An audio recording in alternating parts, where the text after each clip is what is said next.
Right, hello folks, and welcome back. Today's video is going to be a bit of a big announce. Early this month, so this video I'm pre-recording, I think it's the 23rd of July today, and I am pre-recording this video to kind of preempt a big announcement that's going to go out from Historic England when this video releases. So the idea behind this video is to kind of like show um, kind of like an insight into the story that's been announced today, and also make sure that credit goes to where credit is due. So before I get into the main part of this video, and this is going to be something a bit different from the usual Remember the Regular stuff. We're going to be looking at the process of listing. So the preservation or protection of heritage assets through statutory protection, which recently had a story associated with this, and the announcement has gone out today, which should be the 30th of July. So before we get into the main part of the video, I just want to make it abundantly clear straight from the outset that all my research, which is published under the Remember the Regulars and UK Second World War Heritage label, is undertaken completely independently of any professional or vocational organisations. And this video itself is also not endorsed in any way by Historic England. So I got an email earlier this week, or was it last week? I can't remember now. It might have been last week. I've recorded this video about 2 or 3 times now. And I received this email here from Historic England. So I submitted a listing application in March 2022 and had completely forgotten about it. And then 3 years later, I got this email that came through on the 8th of July informing me that my listing application had been successful. So this came from Historic England, the body that's responsible for listing in England, which we'll talk about more later. And yeah, I'd kind of forgotten about this. So I had this lovely surprise that, yeah, the listing application had been successful and HE would make the announcement on the 30th of July, which is today when this video is going out. Obviously, this announcement has been embargoed up until this point, but they gave me prior warning that my listing application had been successful.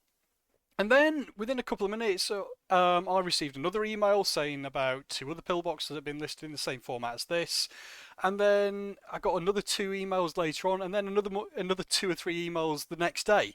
And in total, as a result of my application, a total of 8 First World War pillboxes along the River Ant and the Durham to North Walsham Canal in Norfolk had been listed on the back of the application that I submitted back in 2022. So for one pillbox application, one listing application, Historic England have taken that forward and what's termed a bulk listing of 8 First World War pillboxes on this stretch of river, which we'll look at briefly in a bit. So this was a massive surprise. Like I say, I'd completely forgot about this, and funnily enough, a couple of weeks before I got this announcement, I contacted the local historic environment record about whether they would be interested in me taking forward and submitting these exact pillboxes for listing as a part of a project for bulk listing, and little was to I know that HE had already done this. So yeah, massively surprised by this and massively pleased. So I want to use this video to kind of show the process that I went through to get this one pillbox listed, which then kind of snowballed into 7 more getting listed, but also provide an insight into what the listing process is, what it isn't, because there's a lot of mythology and misunderstanding what listing actually is, in particular online. And the listing process itself it's relatively straightforward when you know what you're doing, but for newcomers and people who haven't got a background in heritage designation and archaeology and history, for example, then the process itself can be quite daunting and complex. But if you know what you're doing, you know, you can have a bit of success. And unfortunately, the vast majority of people don't really know what they're doing. And I thought I'd use this video as an example of showing what you need to do to get something listed and give you a better chance to gain something listed. In particular, we're going to focus on First and Second World War pillboxes. Yeah, so just a bit of my background. I'm a specialist in the archaeology of Second World War anti-invasion defence in the UK, but just in general, First and Second World War homefront sites. As a result of this, you know, whenever I'm out and about and I see something that I believe meets the required criteria for listing in England, then I will draft a listing application and submit it to Historic England. I first was engaged in the listing process back in 2009 when I was contacted by chap called Andy Wade, who deserves a big shout out. And he contacted me just after I graduated uni. I can't remember how we got in touch, but he asked me to come out to Steeton Dump near Keighley. He was working on a listing application. The area was going to be developed, and he wanted to make sure that these pillbox, a two-story pillbox, a significant one, and a couple of Royal Ordnance Factory guard posts were considered for listing because he believed that they were of national importance, and subsequently his listing application was successful, and it proved that they were of national importance. So he got me to come out and have a look and give him some tips and stuff on things to focus on in his listing application, which was something I'd never done before.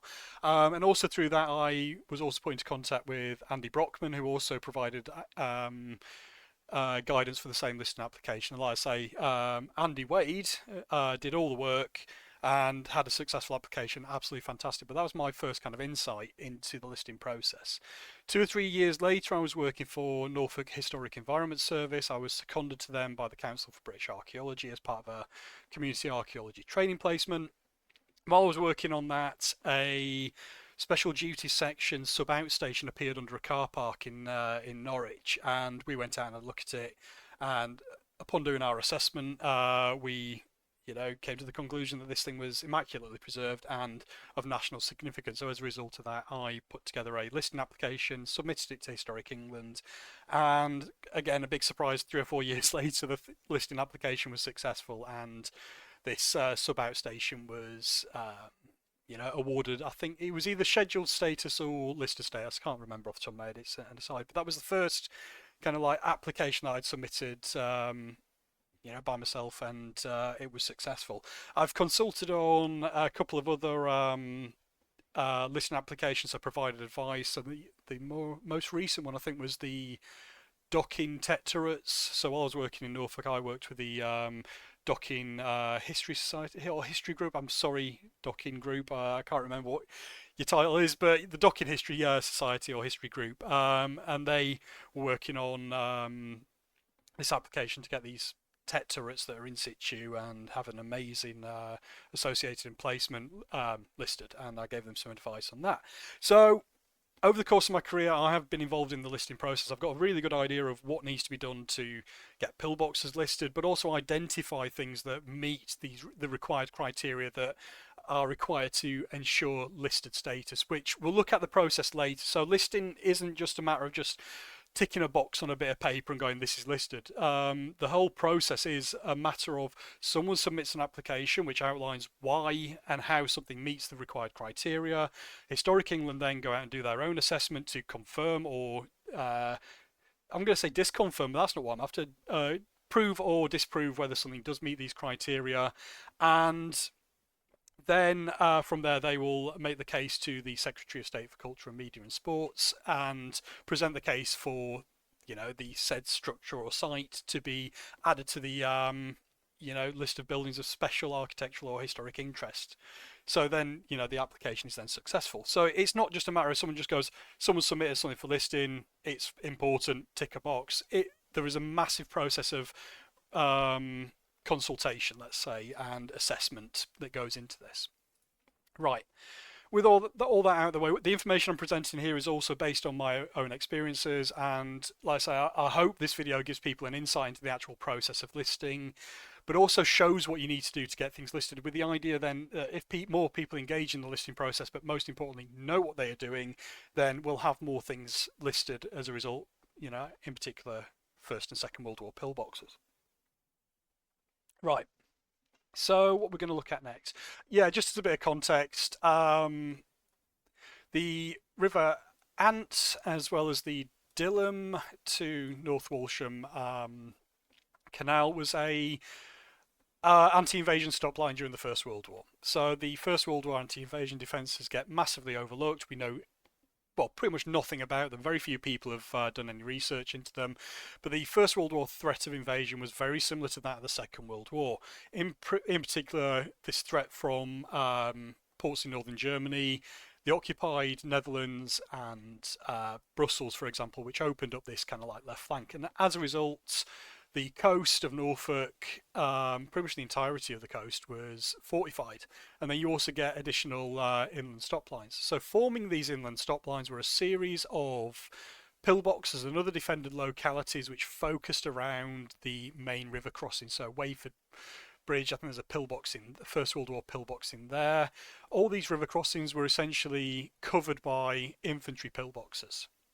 So I submitted an application for one that was known, well, it's this one here. So back in 2022, in March, I popped out with my good mate, the historian Steve Smith. He'd made me, well, he contacted me ages ago. I can't remember how we got in touch. It was possibly through Facebook or what was Twitter, I can't remember now. But I'd been aware of these First World War pillbox across Norfolk for a very long time, and I never actually had the opportunity to take a closer look at the ones on the River Ant. And through my contact with Steve, he said, why don't we go out and have a look at these things, and you can talk me through what's going on in terms of the landscape. And we had a great day doing this, and I was aware of this pillbox which is in the image here. So this is a, let's say, non-standard First World War pillbox for Norfolk. Most pillboxes are built from these reinforced these concrete blocks of the First World War period, and they're all circular. I've not come across a single one that isn't circular. But this one has been known about for years. This is a semicircular example, and this has been written about in books. It pops up on Facebook quite frequently, and everyone says, oh, how unique it is and all this stuff. It's even on the Historic Environment Record as being unique. But the surprising thing to me was that no one had actually bothered to submit a listing application for not just this pillbox, but the other one. So a key part of going out with Steve was for me to take a look at this example and assess whether it met the basic criteria as I was aware of. And like I say, I wanted to pop out, have a look at this, do a survey, a photographic survey and a measured survey, and use that information to inform a listing application. And then at the end of the day, I could determine whether this pillbox would have a good chance of being listed, which obviously we know now that it did. So after the site visit with Steve, I went back home, writ up a listing application and submitted it to Historic England. And we'll have a look at that in more detail later. But before we do, so that's a brief historical background. It's the pillbox itself I can never find. It's not there. There's one of the pillboxes that we looked at. It's just here on this corner. Anyway, that's an aside. So this brings me on to the kind of like education side of this video. So before even submitting an application for listing, you need to first be aware of what the process is, but also who's responsible. So on an almost weekly or daily basis, I see it mentioned online in particular that things like, English Heritage or the National Trust should list them all or whatever. And the reality is that English Heritage haven't been responsible for listing at the time of recording this video for 10 years. So Historic England was formed in 2005. This is going to be a bit of detail which isn't really needed, but I'm going to go into it just to show my my knowledge of Historic England. In 2005, English Heritage was split into two organisations, English Heritage and Historic England. Historic England would cover the listing of significant archaeological sites and historic buildings in England, while English Heritage would go off and curate and manage the UK's kind of like I can't remember buildings that were owned by Historic England, the English Heritage and their portfolio. So they would go on to maintain and fund certain historic buildings. As a result of that, now many people aren't aware of this, and as a result, people still think English Heritage are responsible for listing of buildings and the scheduling of sites in the UK. And the reality is they're not. And I'm fairly certain that I'm pretty sure that on a daily basis, English Heritage are still getting listing applications or emails about that. It's Historic England that are responsible for the listing of buildings in England. There are also various other organisations across the UK. So in Wales, you have Cadw, who are responsible for listing. Historic Environment Scotland covers Scotland in terms of listing, and the Department for Communities in Northern Ireland do the same thing. So each of these organisations across the UK have a slightly different approach. We'll be just looking at Historic England, and England in this case, because that's where I've got most of my experience. So before you even consider listing, you need to be aware that it's Historic England that are responsible for listing in England. But also, before even considering getting something listed, you need to actually assess and work out whether the thing you are trying to get listed is A, applicable for listing, and B, has a good chance of getting listed status and meets the various criteria that are required. So I'm going to just refer to some notes here which I've made just to inform me and make sure I get my point across effectively. So before you even attempt to get something listed, you need to go through other approaches. So first, you need to educate yourself about the listing process. All the information you need is available online on Historic England's website, or potentially on Cadoo or Historic Environment Scotland's website. Listing should only be done if a site or structure meets the required criteria, which we'll look at later.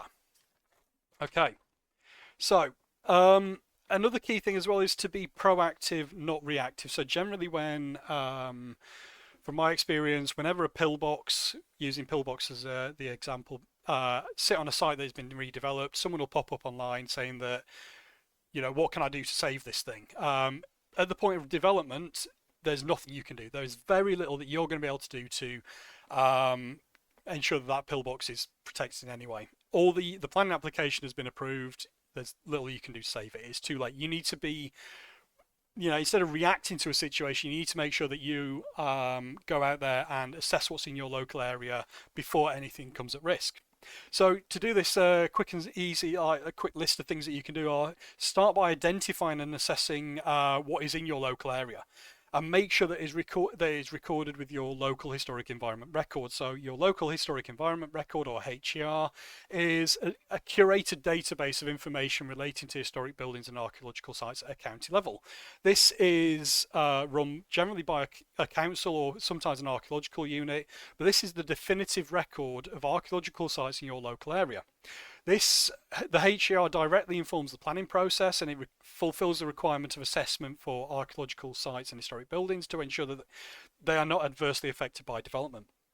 So if something isn't recorded with the local HER, it is given no consideration during the planning process. And this is a huge issue. There's a lot of stuff out there that people are aware of, which is not recorded with the HER. So when development goes ahead and a planning application is submitted and approved, the things that are not recorded are not given any form of statutory protection at all, because they're not recorded. So get out there, check that what you've got in your local area is recorded. Because something is available and known about online does not mean it is recorded. If it is not recorded with your local HER, then it is not recorded. It is not given any protection in any way, shape or form during development. So it's also worth doing while you're looking out for what's in your local area and things that you want to record with your HER. Keep an eye out for things that may meet the criteria for listing. Again, we'll look at these later. So if you have an idea of something that might meet these criteria, keep a note of it and consider doing a listing application.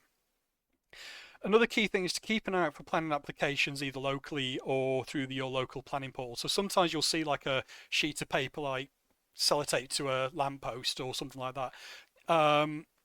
It's worth checking out these things because they might be informing the local populace of that a planning application is going in and it's open for consultation.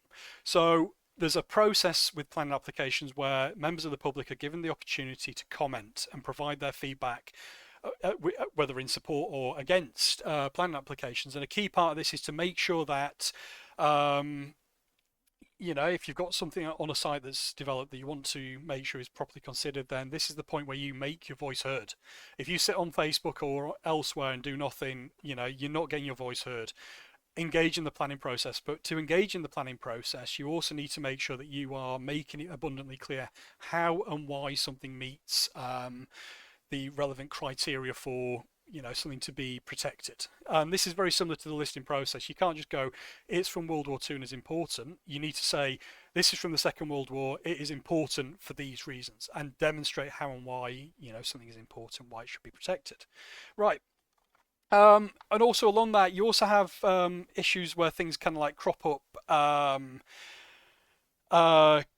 when a desk-based assessment is already done. So a key part of a planning application, a desk-based assessment will be done to assess the archaeological potential of a site that is going to be developed and to also highlight things that need to be done to mitigate damage to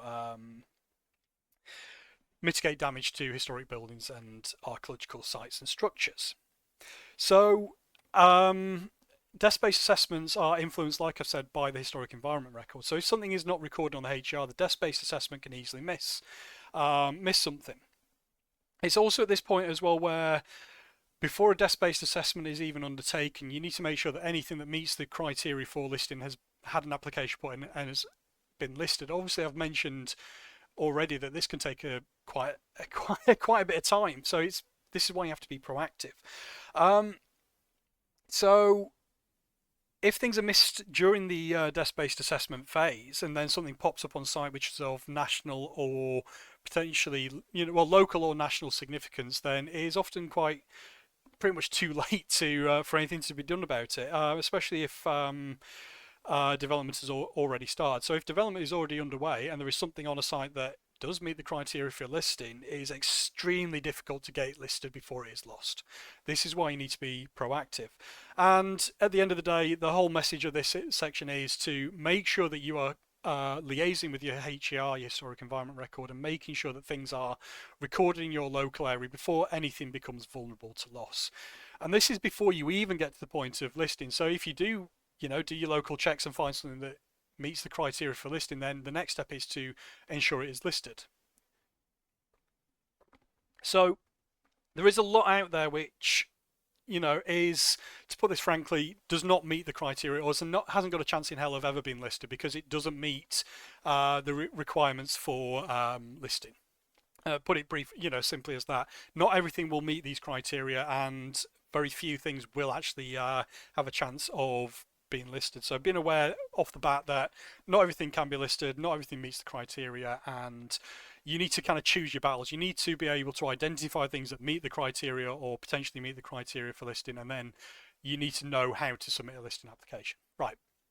With that out of the way, let's have a look at where you can go. So on Historic England's website, if you search Historic England listing, then you'll find all the information you need. I'm not going to cover everything on this page. It is worth me pointing out that there are different types of protection. So listing is generally applied to buildings. Schedule status is usually applied to archaeological sites and uninhabited buildings and things like that. But you can find more information out on Historic England's website. If you go on the website, read this. This explains concisely what listing is. And yeah, this is kind of like, everything put into one simple set of paragraphs. Read that, understand it. Your next step is then to look into, what are the criteria for listed buildings. So if you click this here, this will take you through to this page. And again, this describes what the criteria for listed buildings are.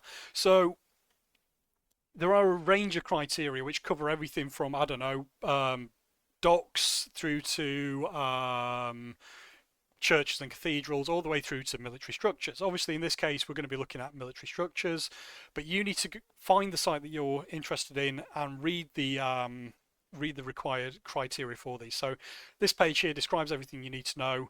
Next step is to look at the listing selection guides. So as I've just mentioned, each building type or site type has its own associated criteria for listing. In this case, we're going to take a look at military structures. So you click on that link, it'll take you through to the listing selection guide for Historic England, which covers military structures, which is this document here. I recommend reading this page to page. Even if you're only just interested in pillboxes, have a look at what the selection guide tells you about the range of things, because it might give you pointers to look at. So let's just have a look at pillboxes in this case. We're going to use pillboxes as the case study for this. If I can find it, here we go. So this document is really nice, and they split up into various subjects. So generally, it'll say here, it gives you a brief history of pillboxes. That figure's not right, and it'll show you in relatively easy to understand terms what pillboxes will meet the set criteria. So claims of special interest will include rarity of type, key one there, group relationships, so group value. What else? Group value with other historic items, so such as association with castles. And a key one that Historic England have been listing is pillboxes that were disguised as civilian buildings. So camouflage has been a big one. Also, additional interest through surviving fittings and completeness. So ideally, you want to be looking for rarity, survival. Is the thing you are trying to list the last of its type or the best preserved example of its type? Does it have group value with other structures, which is one of the things we'll be looking at in a bit, in terms of the River Ant Pillboxes. And again, key thing to highlight is original fixtures and fittings. One thing I'm going to highlight here is, from in my professional opinion, I do not believe that Historic England's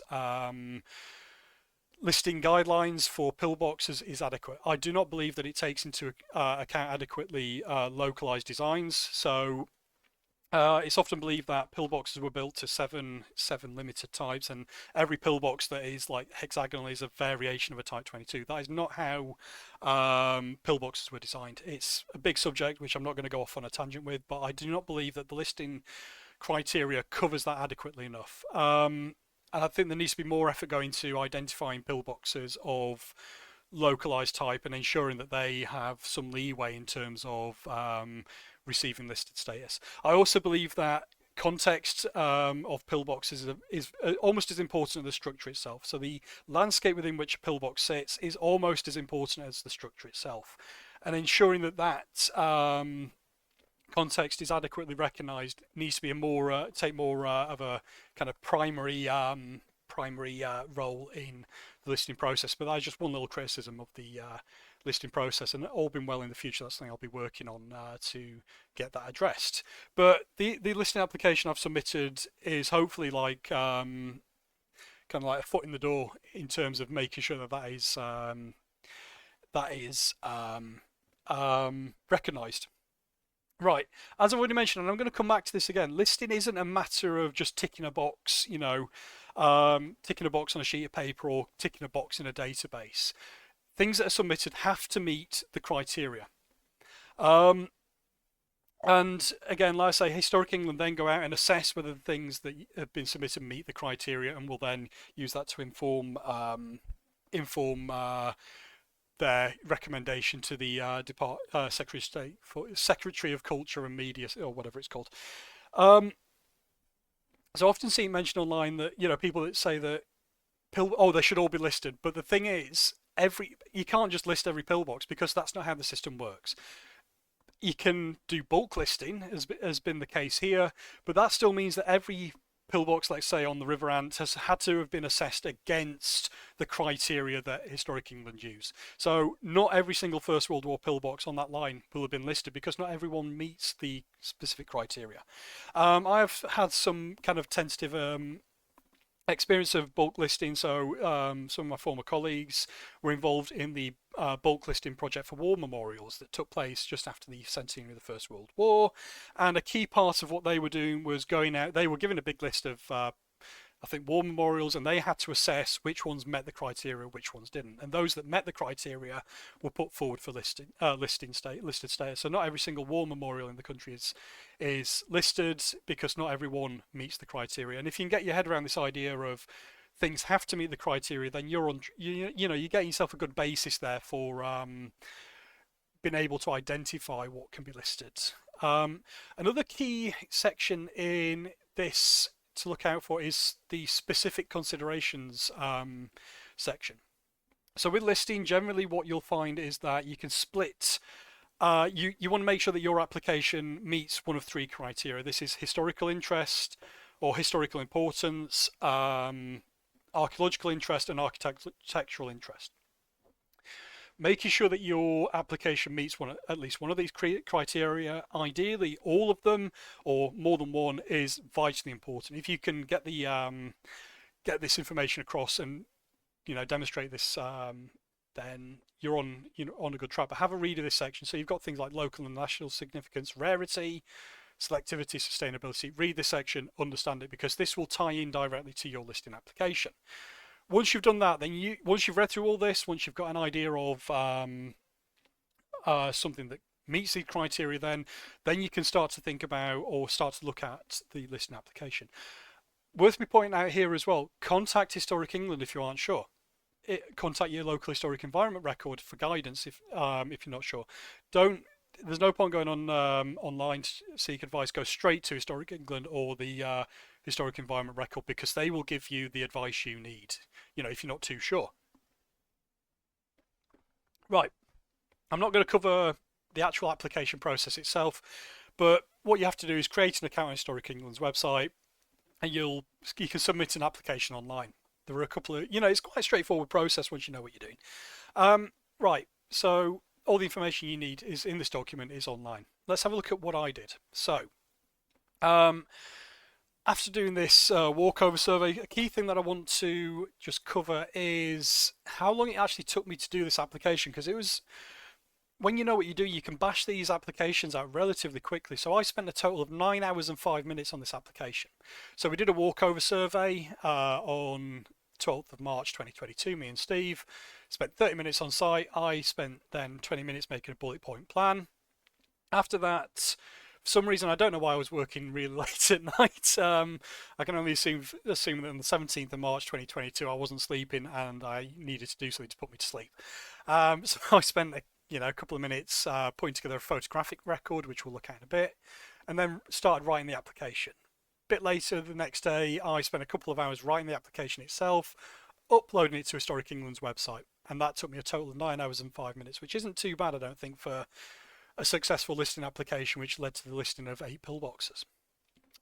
But this is not a race. I'm just showing how quickly you can, if you know what you're doing, you can put a listing application together. It's not necessarily going to take you days, months, years. You can, do this process quite quickly, but don't rush the process. Make sure that you're hitting all the points. Right. Let's have a look at the application. So, I mentioned that I created a bullet point plan.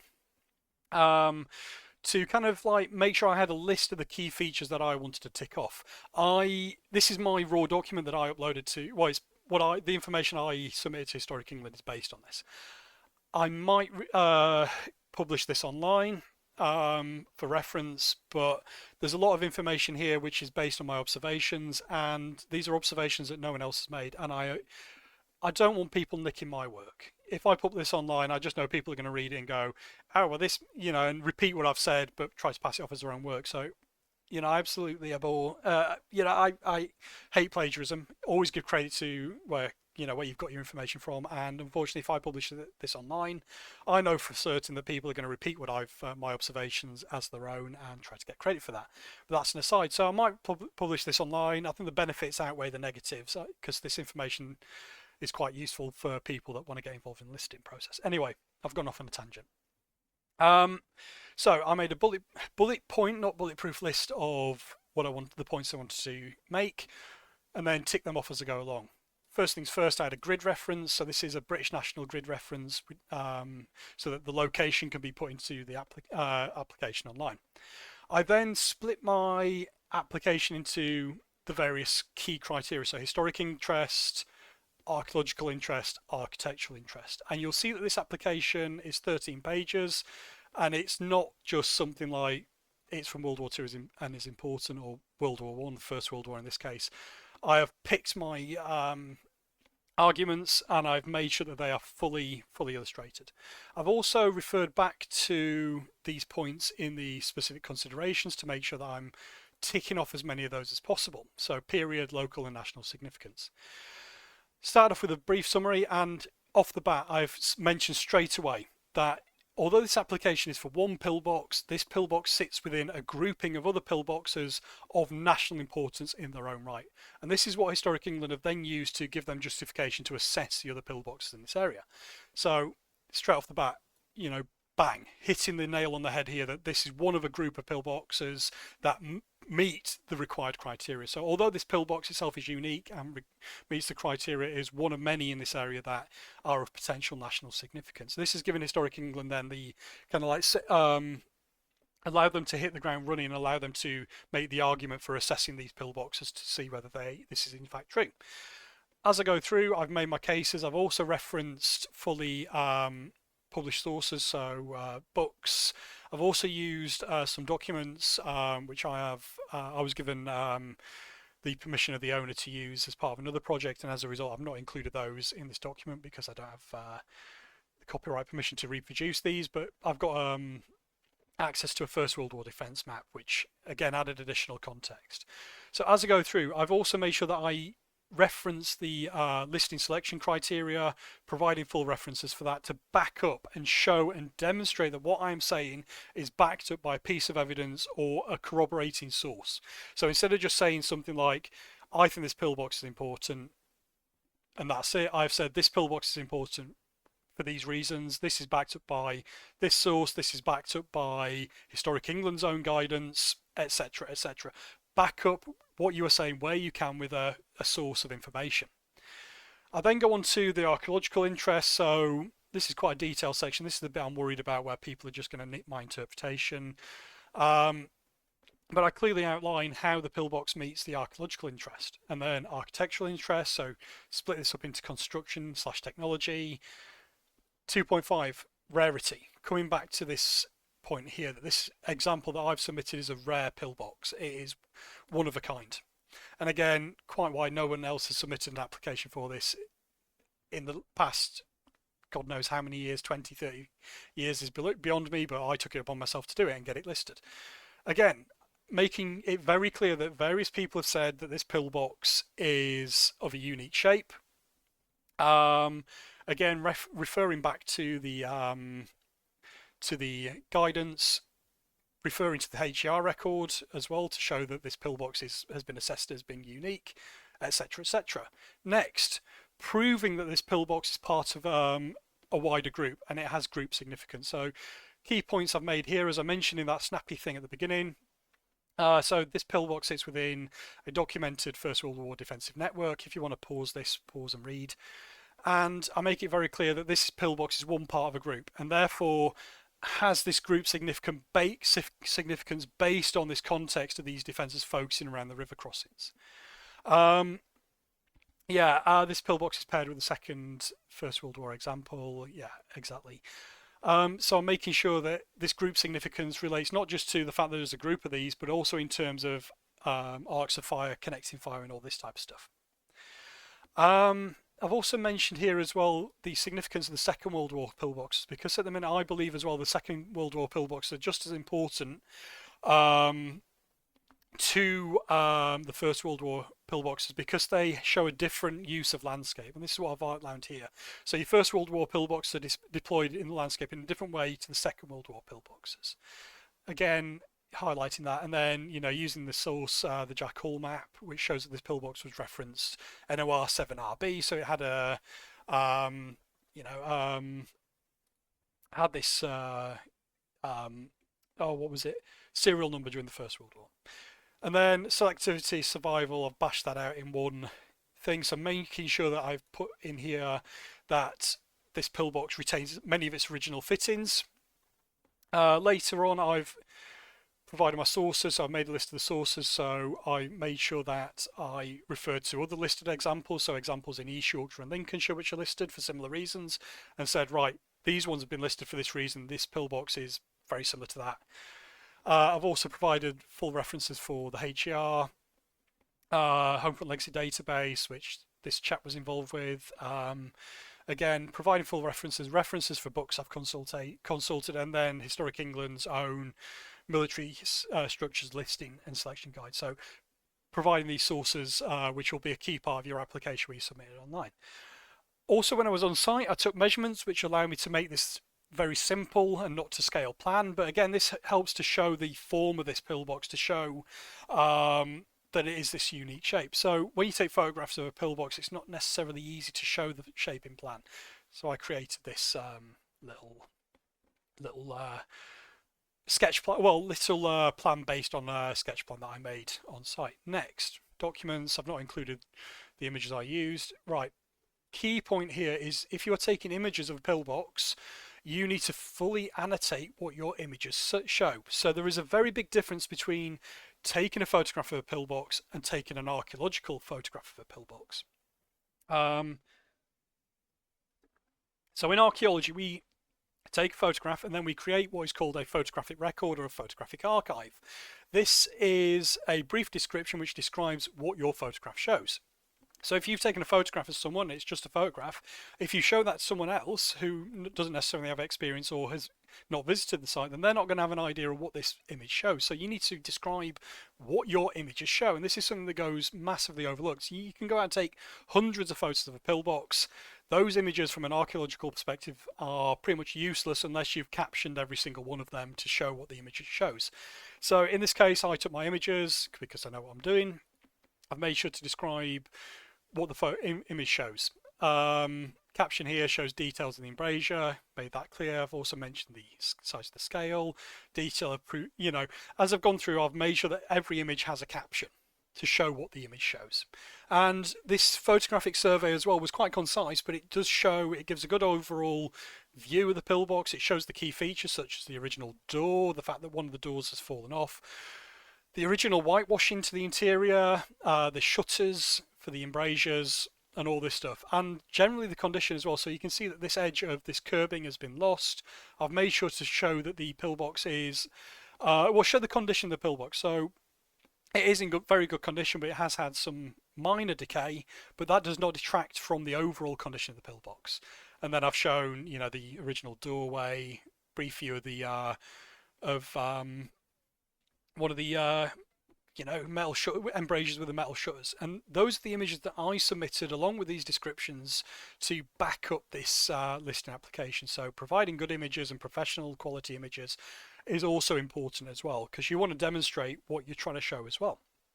You want to also try and show the setting of the pillbox, and that is the application. That is what got this pillbox in particular listed. And also, again, the group, making it very clear that the group value of this pillbox was vitally important as well, then gave Historic England the opportunity to go out and assess these pillboxes and make sure that 8 of these pillboxes were listed as a result of this application. So if you communicate with Historic England and do effective applications, you're going to have a much better and more successful career as someone getting pillboxes listed than someone who rushes something and tries to get something listed which is already a threat but also doesn't meet the criteria. I also want to make it abundantly clear that, communication is key. Communication with Historic England, communication with your local historic environment record is absolutely vital to get your voice heard, to make it clear that these surviving examples of pillboxes and other wartime sites have this local and national significance and are also seen as important by people today. Because if you just sit on Facebook and vent on Facebook, your message isn't getting across to the people that make a difference. And from this example, you can clearly see if you know what you're doing and you contact the right people, you can help make a difference, which has been the case here. So hopefully this video is giving you some insight into the listing process. Hopefully it's cleared up some of the misconceptions about what listing is, and hopefully this video helps you get to a good start in terms of identifying things that meet this national meet the criteria for national significance, and hopefully gives you the kind of my words are going there. Hope this gives you the the motivation to have a go at listing. Again, communication is key. Understanding the listing process is key, and getting on with stuff proactively rather than reactively as well is vitally important.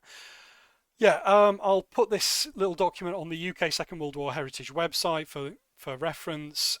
As I've said, credit for this listing application, credit for this success goes to Historic England for using my application to go out there and take the initiative to bulk list these pillboxes. And without my application and effectively getting my point across, this wouldn't have happened. So again, I just want to kind of finish off by saying this all the work I do is completely independent. I'm not affiliated with any vocational or professional organisations when I do this, and anything I do under the Remember the Regulars and UK Second World War Heritage banner is completely independent.